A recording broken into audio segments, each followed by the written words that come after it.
It has become common to say that people are less educated than they used to be, that facts no longer matter, and that misinformation has replaced knowledge. That idea feels true because it matches what people see online every day. The noise is constant. The arguments are everywhere, but what feels obvious is not always accurate. And when you look more closely at who is actually talking, sharing, and arguing in public spaces, it becomes less clear whether ignorance is widespread or simply more visible. Most people are not spending their time debating politics, science, or history online.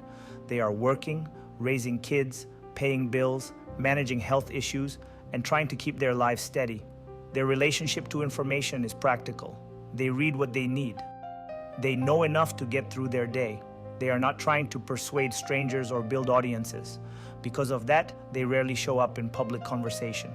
What fills that space instead is a much smaller group that speaks often and confidently. Accuracy is not the requirement. Consistency and volume are. Platforms reward repetition, strong opinions, and simple claims that are easy to share. Louder voices travel farther. Quieter voices disappear. Over time, volume starts to feel like size, and visibility starts to feel like agreement, even when that is not the case. This creates a distortion that is easy to misunderstand. When people see the same false claims repeated over and over, they assume many people believe them. When confident statements go unchallenged, they assume others agree. When no one corrects the record, they assume people do not know better. In reality, silence often means disengagement. Many people do not argue because they have learned that arguing rarely changes anything and usually costs more energy than it is worth. Education sits awkwardly inside this problem. There are real declines in some areas, including civic knowledge, reading ability, and critical thinking, especially where schools have been underfunded or pushed to focus narrowly on testing. At the same time, access to information is higher than it has ever been. More people can reach data, research, and explanation than at any point in history. Both of these things are true at the same time, and the tension between them is where confusion grows.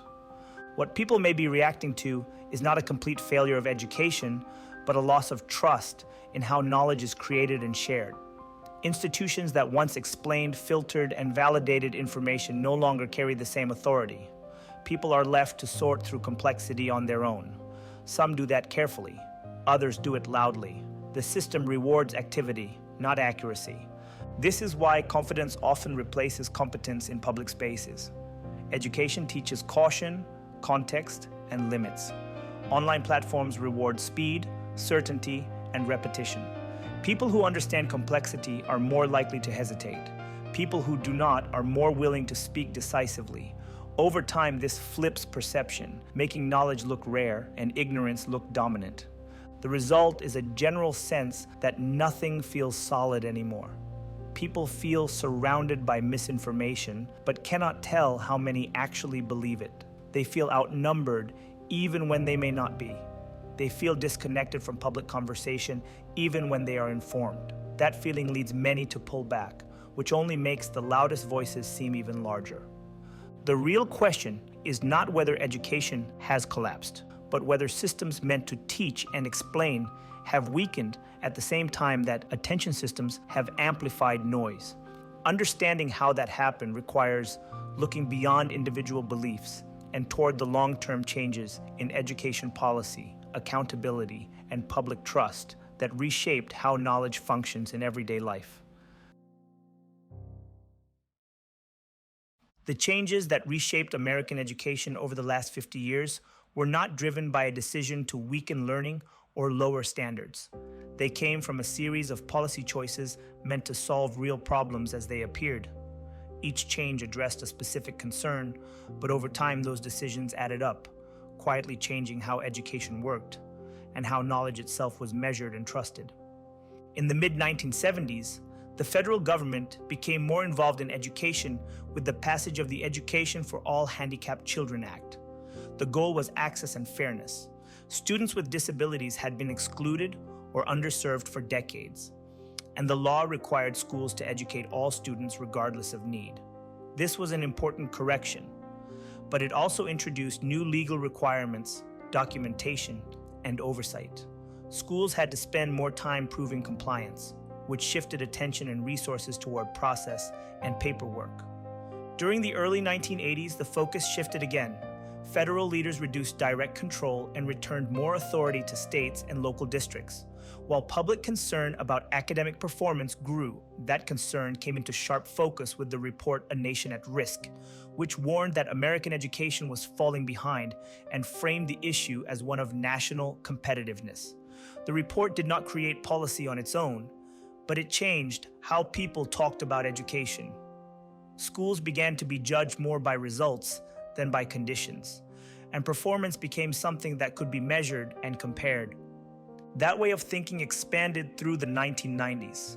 Federal education laws were reauthorized with increased funding, but more expectations attached. Schools were encouraged to adopt standards and assessments.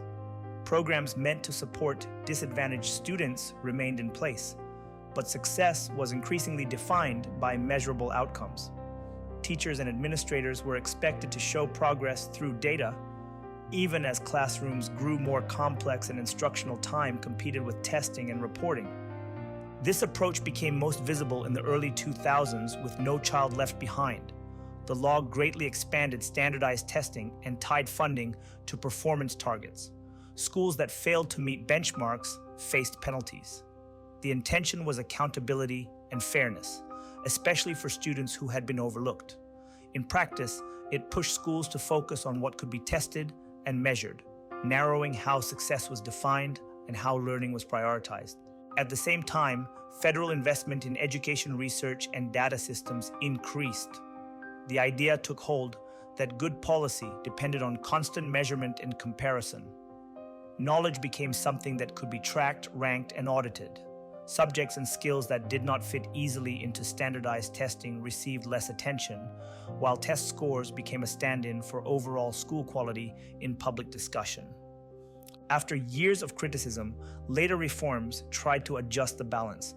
The Every Student Succeeds Act gave states more control and reduced some federal mandates, but it kept the basic structure of testing and accountability in place. Schools were still expected to prove progress through standardized measures, even as responsibility shifted around them. Similar changes were happening in higher education. Federal student aid expanded access to college and training programs, increasing enrollment and participation. At the same time, costs rose. Degrees became more common but more expensive. Credentials multiplied while their connection to clear outcomes became less certain. Education was increasingly framed as both a public good and a personal investment, complicating how people thought about value and return.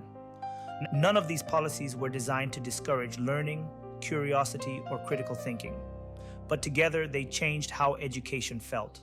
Schools became more accountable to metrics and compliance than to local communities. Success was defined more by indicators than by shared understanding. Trust in institutions relied less on long-term credibility and more on regularly reported data. These shifts happened alongside broader social changes. As institutions emphasized efficiency and measurement, public confidence weakened. When results did not match expectations, explanations became technical and difficult to follow, pushing people further away from systems they no longer felt able to judge or influence. Education began to feel less like a shared process and more like a managed system that produced outcomes people were told to accept. The overall effect was gradual but important. Education did not collapse, but it was reshaped into a system that valued visibility, compliance, and performance over trust and long-term understanding. Knowledge could exist without authority. Credentials could exist without confidence. Thoughtful silence could be mistaken for ignorance rather than restraint. These conditions matter because they shape how people relate to information long after they leave school. When education focuses more on measurement than meaning, it produces a public less likely to argue carefully and more likely to disengage. In spaces that reward loud certainty, that disengagement can look exactly like ignorance, even when it is not. The changes in education did not create a public that forgot how to think. They created a public that learned, often without realizing it, when thinking was rewarded and when it was not. In school, students learned how to meet benchmarks, show proficiency, and move on. Outside of school, they entered a media and information environment that rewarded speed, confidence, and repetition. The way knowledge was learned no longer matched the way it was expected to be shown. For many people, especially those educated before heavy testing and accountability became dominant, learning was still tied to depth and context. Understanding something meant taking time, asking questions, and accepting uncertainty. For others, particularly those educated in systems shaped by constant measurement, knowledge became more practical and transactional. It was something to demonstrate, score, and complete. Neither group is less capable, but they were trained under different expectations about what knowledge is and how it should be expressed. When these differences show up in public spaces, they are often misunderstood. People who are comfortable with uncertainty tend to hesitate. They speak carefully or not at all. People who are comfortable performing confidence speak quickly and with certainty. Online environments reward the second group, not because they know more, but because their style fits the system.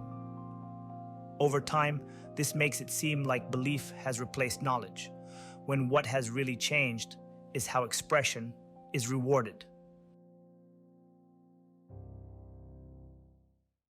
This effect is amplified by the attention economy. Platforms promote content that spreads easily. Content spreads easily when it is simple, emotional, and repeatable. Nuance slows things down. Context makes messages harder to share. Silence looks like absence. In that environment, people who understand complexity often choose not to engage, not because they do not care, but because engagement feels pointless or exhausting. As a result, public conversation fills up with voices that feel no hesitation. Claims are repeated until they sound familiar. Familiar ideas start to feel widely accepted.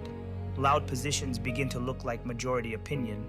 Meanwhile, most people watch rather than participate, which reinforces the illusion that only one way of thinking exists.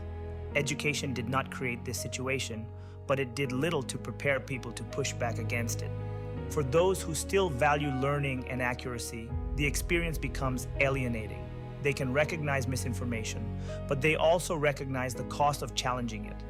Correcting others takes time, emotional energy, and patience. Many decide it is not worth the effort in spaces where arguments rarely change minds. Their silence is a practical choice, but it is often mistaken for ignorance or indifference. Institutions respond by simplifying even further. As trust declines and polarization grows, messaging becomes shorter and safer. Slogans replace explanation. Metrics replace meaning. Authority becomes something that is performed rather than earned. Education's role as a shared point of reference weakens, not because learning has disappeared, but because the systems that once translated learning into trust no longer work well. What people are experiencing is not widespread ignorance, but widespread misreading. Noise is mistaken for belief. Silence is mistaken for absence. Confidence is mistaken for knowledge. Many people know more than they appear to, but they are less willing to speak in spaces that punish hesitation and reward certainty. This misunderstanding has real consequences. It deepens frustration with public conversation. It hardens assumptions about who is reachable and who is not. It encourages people to pull back from civic life, which only makes loud voices seem even more dominant. Education becomes the target of blame for a problem that has as much to do with attention, incentives, and trust as it does with learning itself. The real risk is not that people no longer know how to think, but that careful thinking has become harder to see in the places that shape perception. When restraint is invisible and excess is rewarded, public life begins to look less informed than it actually is. That gap between how things look and how they are is where frustration grows and where disengagement takes root. What this leaves us with is not a collapse of education, but a system that no longer lines up with how information moves in public life. Schools were reshaped to focus on access, accountability, and measurable results. At the same time, media and communication systems evolved to reward speed, confidence, and repetition. Each change made sense on its own. Together, they created a situation where knowledge still exists, but authority no longer travels with it the way it used to. This helps explain why arguments about education often miss the point. When people say facts no longer matter, they are usually not saying that learning has disappeared. Schools still teach, colleges still grant degrees, research still exists. What has weakened is the link between knowing something and being trusted when that knowledge is shared. There are fewer shared reference points and less agreement about who or what counts as credible. As that link weakens, loudness starts to stand in for legitimacy. People who speak often and with confidence are treated as knowledgeable, even when they are wrong. People who speak carefully or cautiously are treated as uncertain, even when they understand the issue well. The system does not correct this because it is not designed to. Attention flows toward what is fast and clear, not what is careful and durable. Education moves slowly by design, and it struggles to compete in that environment. This changes how people behave. Many stop trying to persuade others. They stop correcting false claims. They stop explaining what they know, not because they doubt themselves, but because the effort no longer feels worth it. Engaging takes time and energy, and the payoff is often low. Choosing not to participate becomes a practical decision, even though it makes ignorance appear more widespread than it really is. Institutions respond by simplifying further. Messaging becomes smoother and less detailed. Slogans replace explanation. Numbers replace context. Authority is projected through presentation rather than built through clarity.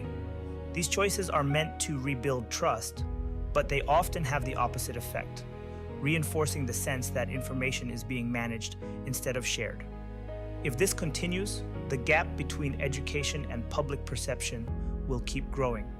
People will feel surrounded by misinformation while underestimating how much knowledge actually exists around them. Silence will be mistaken for apathy. Loud voices will be mistaken for majority opinion. Education will be blamed for problems that are rooted as much in attention systems and incentives as in classrooms themselves. This pattern does not require a dramatic collapse to continue.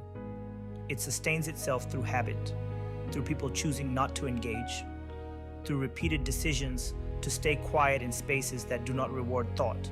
Over time, public discussion starts to feel like something to tolerate, explained, rather than something to participate in. Knowledge becomes private rather than shared. The real danger is not that people forget how to learn, but that they forget how to recognize learning when they see it. When careful thinking looks like silence and confidence looks like truth, perception begins to replace understanding as the main source of authority. Education still functions, but its influence on shared reality weakens. What emerges is a public that appears less informed than it is, more divided than it may actually be, and more disconnected from its own ability to understand than the evidence suggests. That appearance matters, because how people think things are shapes how they act. When enough people believe public discourse is broken, they stop trying to fix it, and systems that reward noise continue without resistance. This is not a failure of intelligence. It is a failure of alignment between how knowledge is learned, how it is shared, and how it is rewarded. Until those systems begin to support one another instead of pulling in opposite directions, the illusion of mass ignorance will be easier to sustain than the quieter reality underneath it. One story, one truth, one ripple at a time. This is the ripple effect, powered by the Truth Project.